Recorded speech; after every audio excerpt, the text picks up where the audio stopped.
Yeah, right at the beginning, the first president of NATO made it absolutely clear what NATO was about. He said the purpose of NATO is this. It is to keep the Americans in, the Russians out, and the Europeans down. And when he said that, the line of conflict, the border, lay halfway down Germany. Now the border lies in Ukraine. Now the border lies in the Baltic. And the purpose is still the same. It is to keep the Russians out, the Americans in, and the Europeans in a secondary position, paying the bills, if they can get them to, for NATO. Now, NATO is not just a military alliance.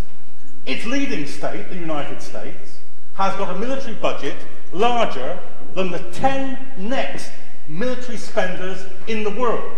But within those 10 next military spenders are Britain and France and Germany and the NATO powers. So imagine what the combined military spend of NATO is compared to any other state in the world. So yes, there is a complex world. Yes, there is a fluid situation.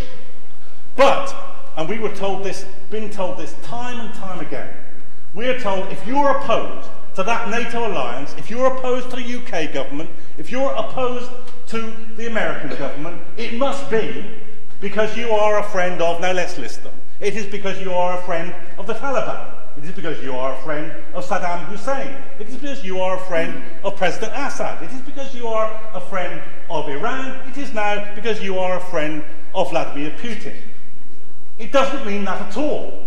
It just means that you understand that if you're in the heartland of the West, facing not just a military machine determined to extend its influence as far into the former Soviet sphere of influence as it possibly can, to unleash yet again another destructive phase of warfare in the Middle East, with a huge media machine which generates lie after lie to justify this. I mean, only 2 days ago, remember, we were told first of all by the Ukrainian government and then repeated by the Western press that there was an actual invasion going on in the Ukraine. We were told a column of Russian tanks had crossed the border into the Ukraine, was invading the Ukraine. Now, that was a total lie. You can Google it now, the stories are still on the website, but it was a total lie.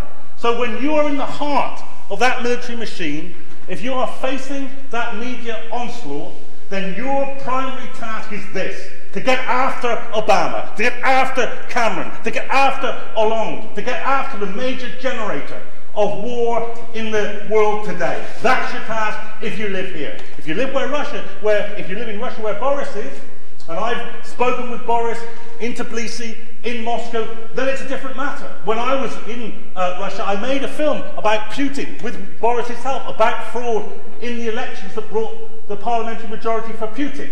But I'm not there. I'm not there, we're not there. We're here, in the heart of the imperial power, the biggest imperial power in the world, and our job is to get after them.